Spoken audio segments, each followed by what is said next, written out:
Can you feel the tension? I can. I can feel it down in my plums. Yeah, I can feel it down in my plums. Welcome to the Balking Dead. I'm Sharpies Bets. It's Tuesday, and we back. We back like cook crack, motherfuckers. And today we also have Ribeyes with Mike. So we do have a packed show. So enough of the small talk. Let's get to the motherfucking monies then. Today we do have 6 guys that I'm looking at. So those are the 6 we shall talk. And of the 6, are the lines right? Yeah, as they happen to be right on every fucking one that I'm looking at today, and that's all you can ask for as an overbetter. It's just put them at their averages, adjust it with a little bit of past history, and let me bet it if I want to bet it. And today is one of those fucking days. Is all 6 guys that we're gonna cover today. The lines are where they should be. It's just, do we want to bet them? So let's get to it. First guy we're going to talk about, Jacob deGrom, 6.5 minus 136 on FanDuel this morning.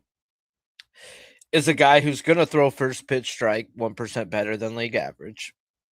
And if he gets you 0-1, is striking you out 39.5% of the time compared to 1-0, just 23.5%. And he has been in the zone less than 1% less than league average. But yet through his career, he's a guy who's 4% better in the zone. And he's a guy that this year, he's pretty much done as he's supposed to. Like, if they're a team not hitting, he attacks them. If they're a team that can hit, he'll pitch accordingly. And what do we have in these bum-ass Cleveland guys without Ramirez? A team with a middle-of-the-pack ISO, striking out 26% of the time and not walking. So when we go through these metrics, we're going to look for guys who are going to take first pitch, as well as guys who have bad zone contact. And then we're going to look at guys who just swing at everything because Jacob deGrom chase contact is that good that you just can't swing at everything. And when we get into it, 7 of the 9 projected are going to take pitches versus Jacob deGrom. 5 of the 9 have bad zone contact, with 2 of those 9 projected in the 8 and 9 hole with Hedges and Quan. Let's give Hedges a day off and put Halpin in, please. But just off metrics alone, I have this guy for 6.5 today, guys, with 2 potential dead spots in Quan and DeLauder. So, yeah, give me this lineup and I will run the pitch mix to see if I can get in, as this is over or nothing with the amount of people who's going to put themselves in a bad situation versus a guy who 0-2 to 2-2 is striking you out 48% of the time. And if he gets ahead of you, 0-1 is striking you out 40%. So there's going to be a lot of guys in a lot of bad situations who happen to have terrible fucking zone contact. So, yeah. It's over and nothing with deGrom today, especially with the weather playing to the over, to where if they do hit the ball, it's going to go out. So deGrom knows that. So does deGrom get cute today then because of, if they hit the ball? No, their zone contact's trash, and he should just pound the zone, and he shall have a day. So lineups pending. I am looking at deGrom over 6.5 strikeouts today. Then we get into what may be my favorite guy, and it might not be his K prop, but when you give me this fucking lineup, I'm gonna have to bet his K prop, as it's Christopher Sanchez versus the Pittsburgh Pirates, and it is Christopher Sanchez get back day. Christopher Sanchez last week gave up 4 or 5 runs in the first inning, and I did a happy dance. Did I think the Nationals were gonna hit him? No, but he got hit. And that's all that matters. As 8 games since last year, Christopher Sanchez has had the game there where he has not had a quality start. He's followed it back up with nothing more than 2 earned runs in 8 of those games. This guy comes back out and fucking shoves. Now, I am waiting for lineups before I bet it, and I do want to take a team total under, but dude, the weather's blowing out. It's hot as fuck. Another thing that plays to go out and strike him out then. Yeah, And I just don't see how I'm not going to get on his K prop too, guys. Is the line right? Yes. But the books are placing it at the higher of the two numbers. It could have been a 6.5 minus 145, in my opinion, but I do get the 7.5 as well. He is 5-5 to the 7.5. That equates to minus 110, but yet he is also just 6-4 to the 6.5. But Pittsburgh's Pittsburgh, and the pass history is only 22% in a healthy 64 at bats. So we get his average on that 7.5, where if they really wanted to, they could have put the 6.5 minus 140, minus 130, but they don't want to. And I get it. And I get it. We've got a guy who throws first pitch strike 5% better than league average, where if he gets you 0-1, is striking you out 40% of the time compared to 1-0 just 18.5% of the time. And we're going to look at guys who are going to take pitches, and we don't got that. We actually have 6 of the 9 that are actually going to swing first pitch. But of the 6 of the 9 projected that are going to swing first pitch, only Davis has good zone contact. So you're going to swing first pitch and put yourself down. You're not going to put the ball on fucking play. And even if Sanchez is freaking not in the zone like normally, not worried about their chase contact either, as this guy has some of the best chase contact in the game. So we've run this projected lineup, guys. I have 2 guys that are good at zone contact. What? I have 5 guys that are going to swing at everything out the zone. You can't do that for this man. It's Christopher Sanchez day. It's just, how do I back him? Do I back him with a team total under? Do I just back a first 7 team total under? Do I hook it to the strikeouts? As I think this guy goes out and shoves today, he's gonna be pissed off. We know he fucking bounces back in a way like this is Paul Skeen status. We gotta wait for these type of days. So I gotta just say fuck the weather and look at just backing Sanchez one way or the other, as this is the lineup to pick on with, in my opinion, as there's going to be a lot of guys in 0-1, 0-2 counts, and you just don't want to do that to Senor Sanchito. So we get Sanchito in a get back day versus a really trash ass lineup, and there is actually an opportunity Davis might actually be out today. So if they even want to do that, then you're really going to make me bet him. But I'm already looking to back Sanchez. It's just waiting for the lineups to see how and will I back him, because I am backing him. It's just how. Pay attention to Twitter, guys. I will tweet out all my action today, as I am looking at DeGrom's over. I am looking at Sanchez's over. We do need lineups. And let's get into what people are calling the game of the day, as Team Sharpie was on Scooble last week. Is he was in a situation where it's now 6 times that he has had a team where 6 or more took pitches and 6 or more had bad zone contact. As Sharpie showed him the graphic, it's not even a graphic, it's my handwritten motherfucking notes, that how does he perform versus those type of teams. Well, he had 8 or more strikeouts in now 5 of 6 of those games, as the Yankees sent out a team with terrible zone contact and a team that was going to take. And versus a man who pounds the zone like Tarek fucking Scooble, you just can't do that. He is a guy where through his career is striking you out 9% of the time when he gets you to 0-2 to 3-2.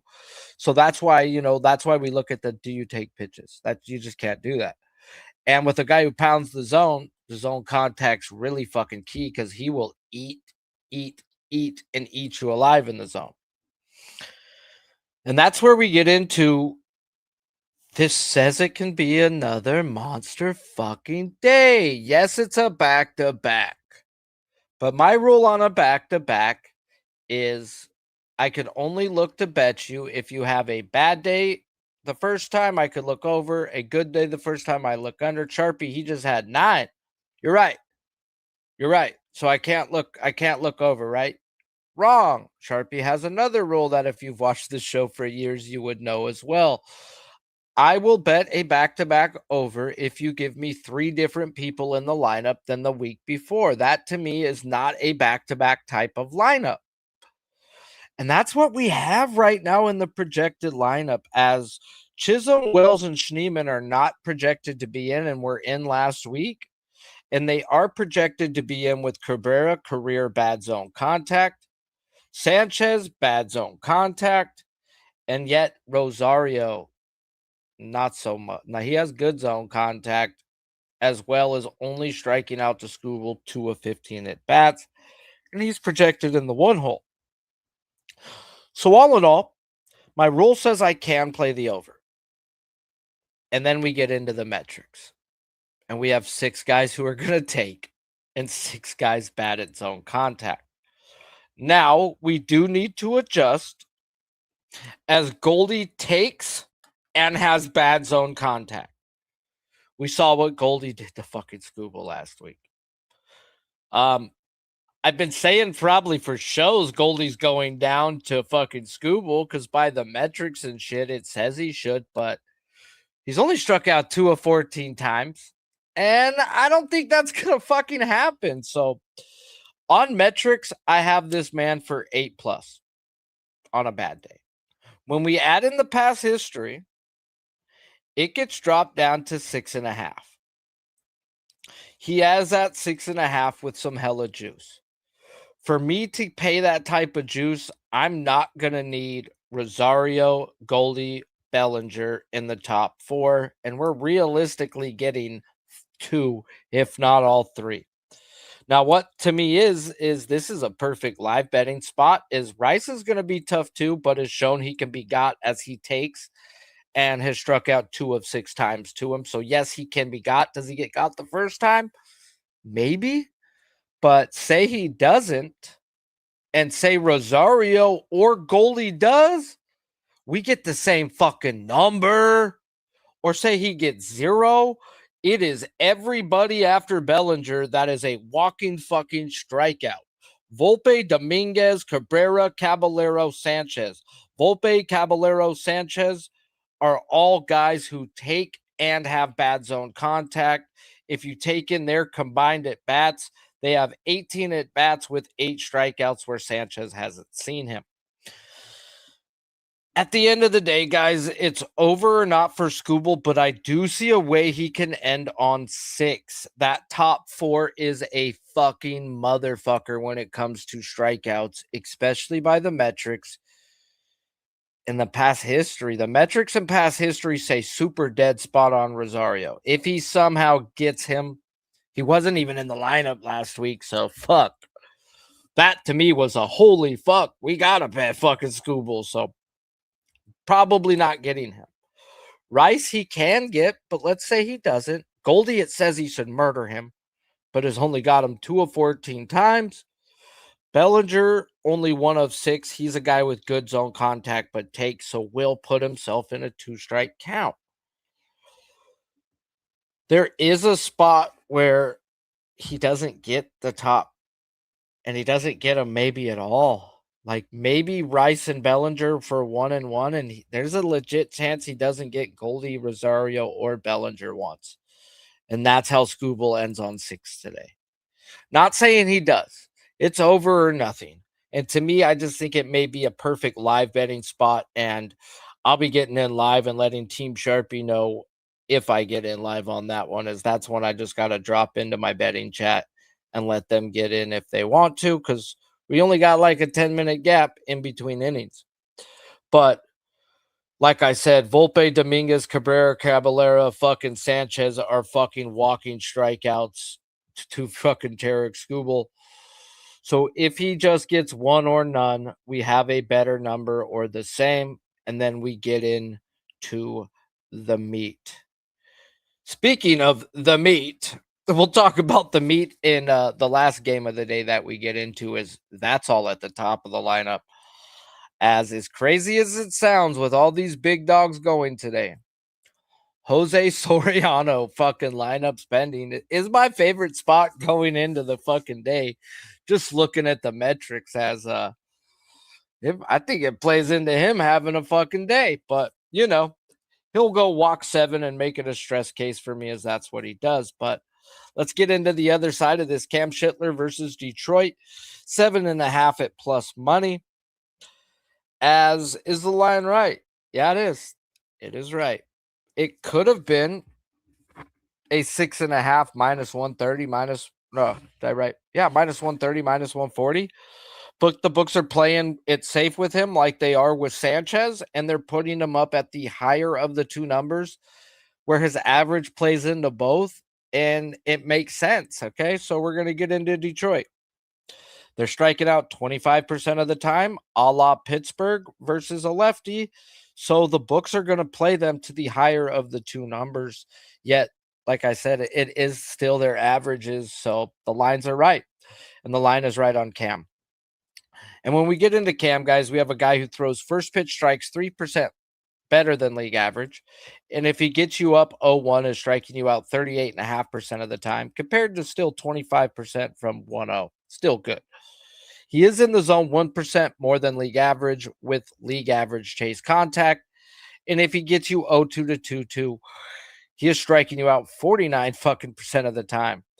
So I want teams who take with bad zone contact, and my chase contact is going to be a bonus. And we don't have a team who takes here. That was like Borat type shit.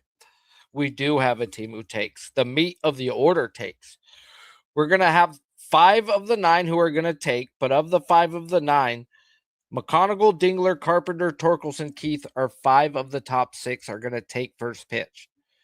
You don't want to take first pitch versus a guy who's throwing first pitch strikes 3% better than league average. And strikes you out 38% of the time when he gets you 0-1. Then we want to know which guys are going to actually swing in the zone. And we do have a lot of guys who actually are going to swing in the zone. Then we get into the zone contact. 5 of the 9 are bad at zone contact, where 5 of the 9 are also bad at chase contact. What I get into here is a whole lot of no, and a whole lot of they can strike out every fucking time. I do see a bad day, as crazy as it sounds. 1, 2, 3, 4, 5 of 6.5. I see the 6.5. I can see how he ends on 6, guys, as McConaughey is pretty much a dead spot. McKinstry is pretty much another dead spot by the metrics, where Keith and Dingler are both guys that grade out as halves, but I can see if they don't. Those are guys that can and cannot. So there's just not enough for me to straight up get in and back his K prop at an 8. I get why the books are doing it, but with the potential of how many guys cannot and how many guys I would need Green to go down twice. I expect Torkelson 1.5, Carpenter 1+, could be 1.5. So yeah, then I'm just asking for too much when I need 1 or 2 guys to strike out multiple times. Can it happen? Yes. It's fucking Torkelson. His name is spelt with 4 fucking K's in it, okay? Go look at his fucking language. It's Torkk backwards K Olsen, because he's a fucking walking strikeout. So yeah, we've got 2 more guys to talk. We've got hitting props to talk, and we'll talk the hitting props, and then we'll end the day with the Wu versus Soriano matchup. As like I told you guys going into the day, metrics wise, Soriano may be my favorite spot strikeout wise, and that's crazy with all the big dogs going today, as everyone's gonna be like Scooble, Wu, Cam, Sanchito, which I'm telling you, or DeGrom, fuck, and I'm over here like Jose Soriano. I want to do the big balls fucking Soriano thing with fucking from Major League, but different Soriano, but same type of fucking thing. No. You know what I'm talking about is a bunch of rambling. But what we about to get into next is hitting props. And we'll still ramble a little bit, but we'll also talk a little bit about meat dicks. Megalodon, the size of really 2 school buses. Are they extinct? Are they extinct? That's the big question. What's the new evidence now? A satellite photo near Sao Paulo. When you compare them next to the first photo, I'd say that's a 70-foot shark. Yeah, I'd say that's a 70-foot shark. Talk a little bit about some meat dicks. Bro, I always try to say something random to get you fucking like to laugh, and I normally do. I normally in the background I'm watching you, and you go, you know, he's one of my favorites, man. Man, especially, it's not often, but bet a voluminous game. So there's not often that there's a lot of particular instances of player performance that step up and catch some plus money on that thing. But man, that home run the other day for Machado was a thing of beauty. We might as well start with that game. I'm not going to go to meat dick though. I'll tell you what, I've got 2 players. First of all, yesterday was a really, I don't know what you want to call it, an outlier. I mean, dude, the fucking 11.5 on the total wins sailing, man. And no home runs, a 3-2 finish. Like, what the hell just happened? And then I started thinking about it, and I was talking to my guy Shark here today. I said, it doesn't really surprise me. Padres aren't known for putting up a ton of runs, and they got it's actually the number 2 bullpen. I was looking in baseball here, but hey, you know what? I'm going to go back to this game today because now we still have an 11.5.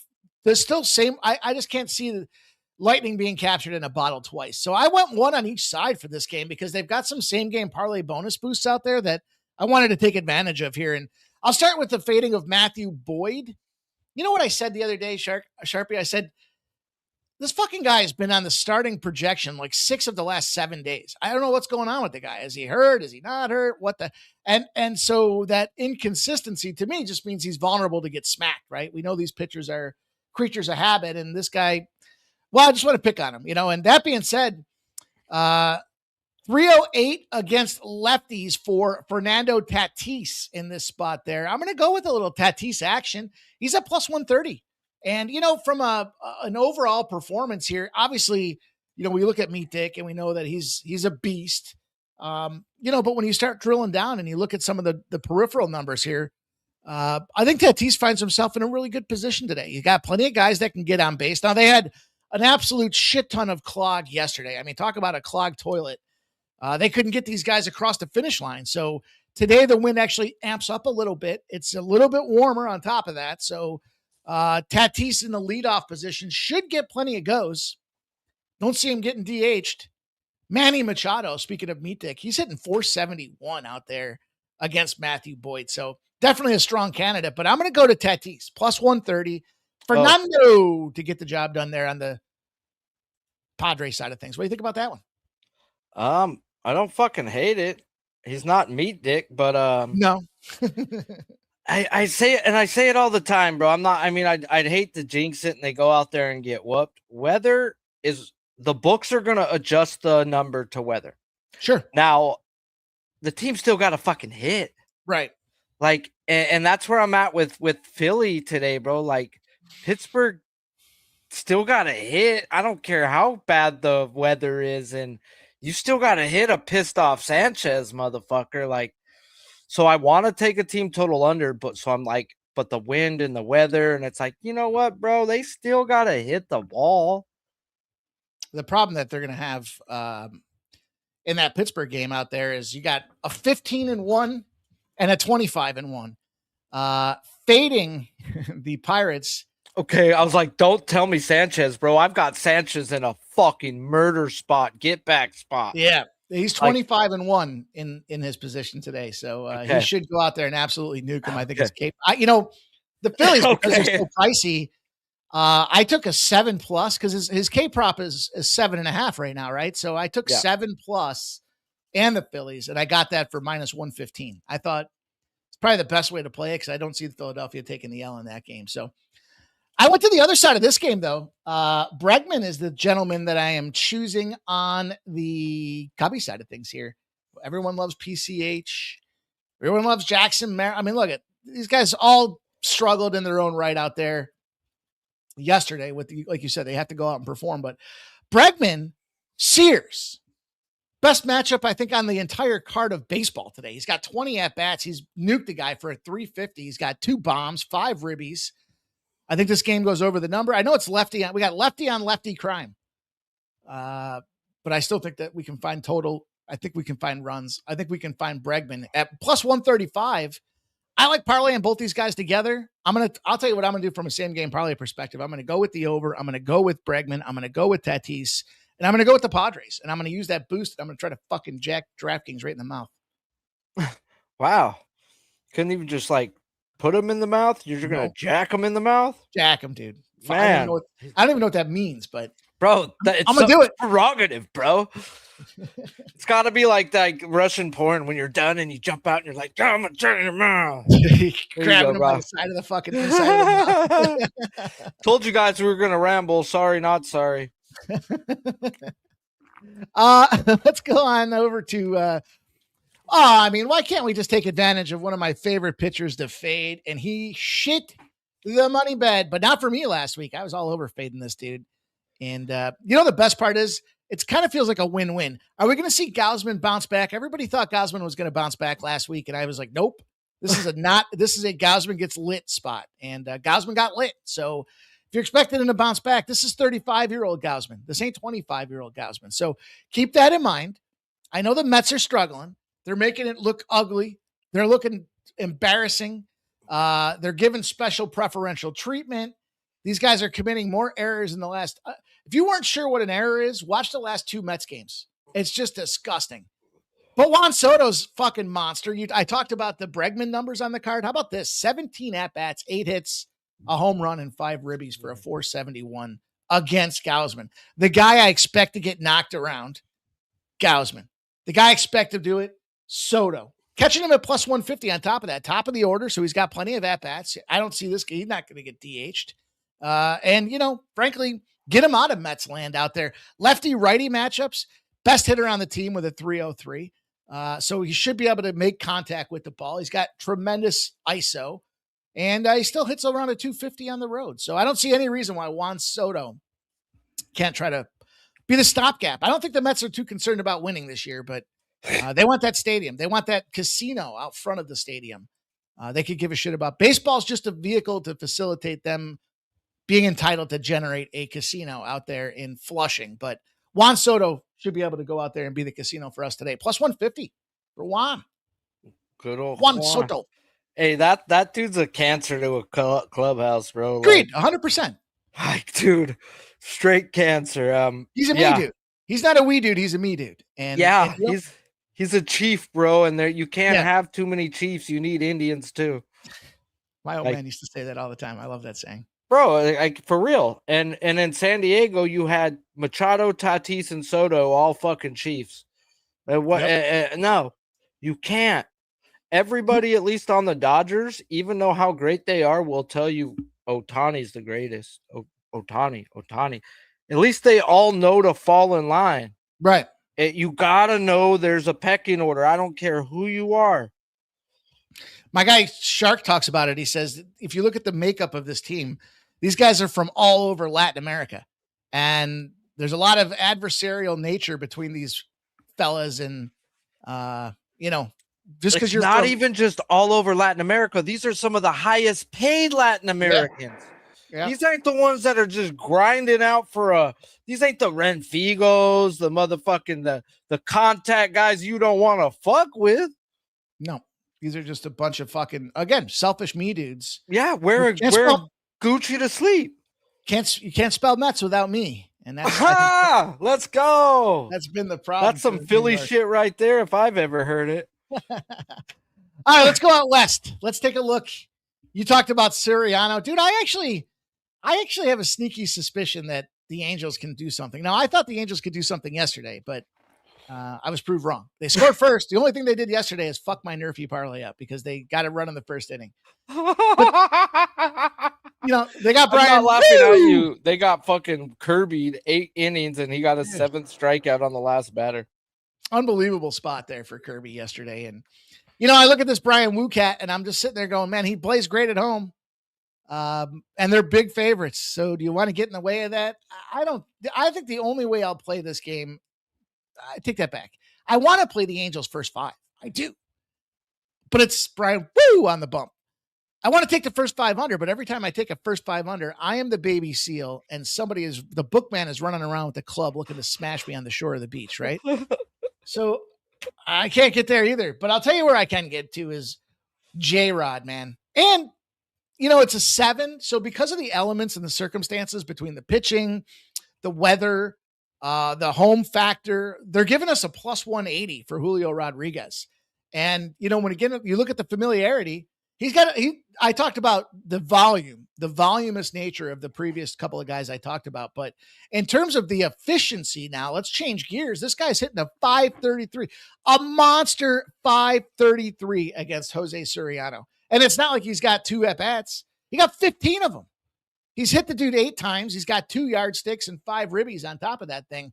5 seems to be the magic number today. If I was going to look at the other side, I'd have to look at Joe Adell. But what I don't like about Adell is he's in that 6 spot. And I just have that feeling like if we see that the Seattle Mariners go up like, I don't know, say 3-0, and they get to like the 6th or 7th inning, maybe they're going to take Adell out, sit his ass, DH him, so he can get a little rest and try to come back against a better pitching matchup. So he does have a 455 against Brian Woo, but I just think that J-Rod's the guy. You're not pulling him out there. I mean, Big Dumper, I wouldn't mind that guy either, but still 13 at-bats, 3 hits. He's only hitting at 231. So think about that. Cal Raleigh gets on base, or Crawford. Look at the position for J-Rod. He's got J.P. Crawford smacking Suriano for a 333. He's got Cal Raleigh for a 231. And then here comes J-Rod, a modest 533, cracking the fucking snot out of Jose Suriano here. So I like it. It's a plus 180 on top of that. I think that's a really great way to get paid. So we got a little same game parlay action. Question. Yep. Plus 180 on a guy hitting 500. Yeah. It's not scary to you. Because I think that I see what you're saying as far as the number being suspect, right? But there seems like they're dangling a carrot. Because it's a 7 and they're expecting this game to be like 1-0. That's what I think is I mean, obviously time will tell, right? We'll see what it looks like. How far is this home run off of his RBI? Probably not much. Let me take a look. It's a good question. Because I'm just, usually when you see that type of shit, we're getting plus 120, 130 on an RBI, like just off of listening, normally off of a guy 15 at bats, batting 500, like that's absurd. To me, it's just like I looked at. So you want to talk about the plus 110? I looked at that Baltimore game, right? One of the guys I wanted to take advantage of was Pete Alonso. It's a 10.5. The wind's blowing out. It's hot as fuck. Mid-Atlantic heat, and I'm expecting runs in that game, as are the books with a 10.5. So Pete Alonso, with his success factor, he's priced at plus 110, right? So it's like, yeah, he should go out there, and he's written right here on the paper. But yeah, look. So what plays into your Rodriguez is Crawford is the only guy I got like tougher than nails and will be on base. He's going to take first pitch. He's going to take pitches. And with Suriano, a guy who can't throw pitches in the zone, Crawford will be on base today. Guarantee you, Crawford might be on base 3 fucking times. Julio Rodriguez home run is plus 600. Holy shit. Yeah. All right, Rodriguez, I'm going to get you to strike out today. Yeah. Your 2 of 16 is going to be 3 of 17, ya bitch. I think it's a good, I like I said, I get the point. It makes a lot of sense, but we got enough plus 130s, 140s, and 150s to validate taking a shot for a plus 180. And then he's one of those guys where you look back at it and you're like, well, shit, I can't believe they gave us that tag. And again, doesn't mean the score can't be 1-0 or 3-1. It just needs to be J-Rod that delivers the goods. Yeah. So I like of any of the guys on the batting order today, that's where I kind of justified it and said, I don't like low total games. They don't necessarily, you talk about it all the time. The K props don't necessarily correlate to the outcome of the game. And I think that's kind of the case here with this Julio Rodriguez spot. So we'll see. I mean, look, his recent performance, he's only got 2 RBIs in his last 5 games. He did not get one yesterday, and he does seem to be in every other. He's too consistent not to find his way through it. So I think plus 180, they're playing games, I think, with their heads. So we'll see. We'll see how it comes in. Let's get to the monies. That's what I got, brother. That freaking got it. We got a 4-pack and a little bit of Parliskian going on with it too. So appreciate you for coming in. We back at it like a crack addict. Not sure if you guys are streaming something tonight live or something, but if you are, I'll jump on with you guys for a bit. Cool. Let them know what you guys got going on, where they can find you. Rockin', baby. Sports Money Network for life, players. We're going out there giving you guys nonstop gambling content here, trying to give you guys sports bets, best bets, plays of the day, head fakes of the day, nerfy of the day, you name it. We're giving you guys all the fun spots, but we're also giving you guys big winning spots. Killing it in the World Cup. I know we're here talking baseball, but dude, I'm up 35 units in the World Cup, and it's all flat betting. I'm not playing games. I'm not saying this one's 5%, this one's 3%, this one's 2%. Oh, go put 10% on this one. These are just flat bets, consistent approach, and seeing the board very clearly. So check it out. Check us out, man. I'll be on at 5 p.m. talking a little sports betting action at pre-gaming on the Sports Money Network. Appreciate you having me, brother. Bro, as always, my guy, as always. Until next time, let's fuck him in the eyes. All right, fellas, we've already talked to Grom, Sanchez, Skubal, and Schittler, and no bullshit. It's over or nothing for all of them so far. It's just what lineups do we get, and do I pull the triggers, or how do I do it? Do I same game parlay them or whatever? But the lines are right, and the lineups, except for Cam Schittler, that's one I'm probably staying off of at the moment, where I like the Skubal over, where I can see the 6, though, but I do like the over. DeGrom, I like the over. Sanchez, I like the over. He's in a kit back spot. He's gotten hit 8 times over the last 2 years. In the next game, he hasn't given up more than 2 earned runs in any of those next games. And we're at the next game of number 9, and it's versus the Pittsburgh Pirates. And they look like they're going to send out a fucking lineup. Terrible zone contact, and you just ain't going to do that with Senor Sanchito. We're going to get into the last game of the night in Wu and Soriano. And if you've been watching, you've already heard me today talk about it, where going into this, metrics, if this is the lineups we get, Soriano is my favorite spot today, as Soriano is a guy who doesn't throw first pitch strikes. It's like absurdly bad. He's not in the zone. Absurdly bad. But if he gets 0-1 on you, he's striking you out 36% of the time, or just 19% of the time 1-0. So what we're looking at, guys, is we want guys who will swing first pitch. We want guys who will swing at everything, as well as guys who will chase when they get to 2 strikes. And my golly, man, can we ask for a better metric-wise matchup? As when we've bet this man this year, he has cashed us, but there has been times where he's walked 6 or 7 people in 2 of those games that he has cashed us. As man, you got 7 in those games. What would have happened without those 6, 7 walks? But yeah, it's definitely a spot, guys, where metrics-wise, we have 5 of the 9 who are going to swing first pitch. We have 8 of the 9 that are at least league average or worse at swinging at everything, as well as 8 of the 9 who will chase. Now, Rodriguez has only struck out 2 of 16 at bats, where he still has a 25% K rate versus them. And by the metrics, I've got 8 of 9 guys that can strike out to him. If we want to take in the past history, it's 7 of 9 guys. I'm going to have to bet Soriano if this is what they give me. It is what it is. It's just what I wait for. I look for teams that want to ambush a guy with top 3 percentile chase contact in the league, as this plays into him having a day, guys, and I want to be on that day. Now we talk about the other side, where we get no love if we want to bet Brian Wu. It seems off, his line, but it's right, is what I wrote down in my opinion. Wu is 5-5 to the over 7.5, which equates to a -110. Yet he does have a past history of a 26% strikeout percentage versus this projected lineup, as well as the Angels striking out 25% of the time. But yet we get plus money. or even money, plus money, same thing. And I'm going to say the line is right, even though, if we did it by averages and whatnot, it should be minus 130, minus 140. But yet, then you got to also go look into it a little deeper. Okay. A little deeper.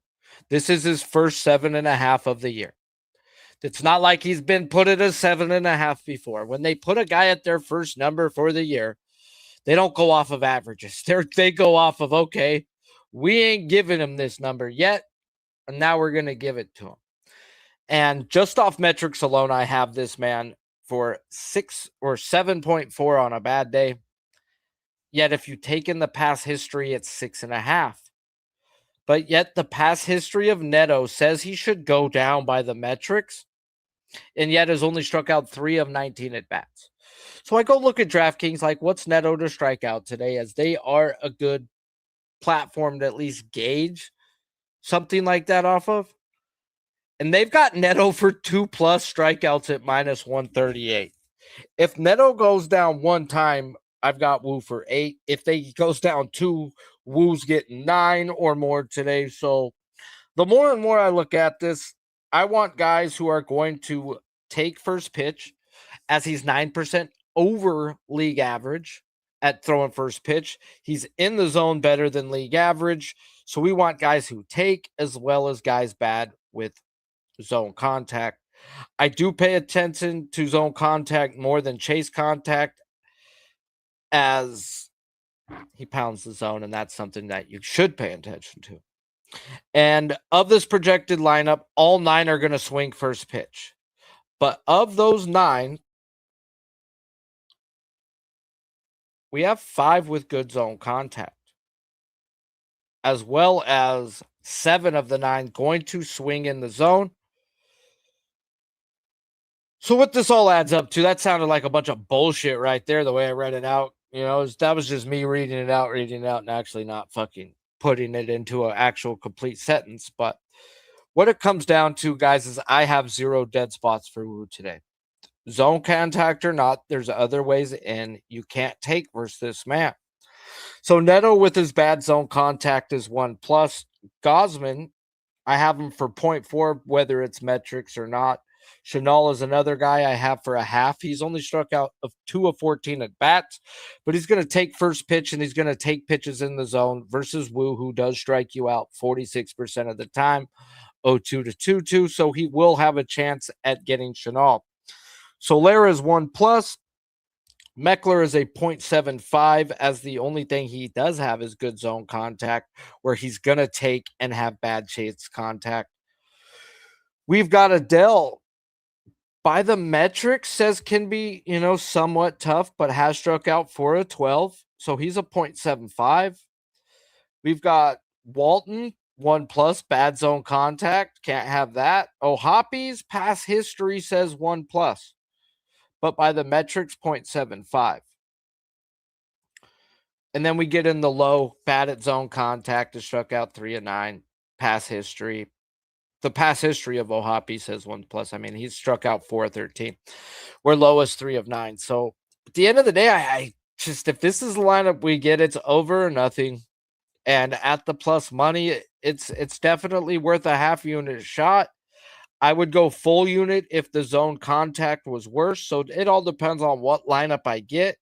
But at the end of the day, it's over or nothing for Mr. Woo, as I have him for 0 dead spots, which means, fuck, man, that day is really there for this man today. So I get it, but I also get that day being there for a couple others. So lineups pending. This may be one of the bigger days. Yesterday, I bet 0 fucking props.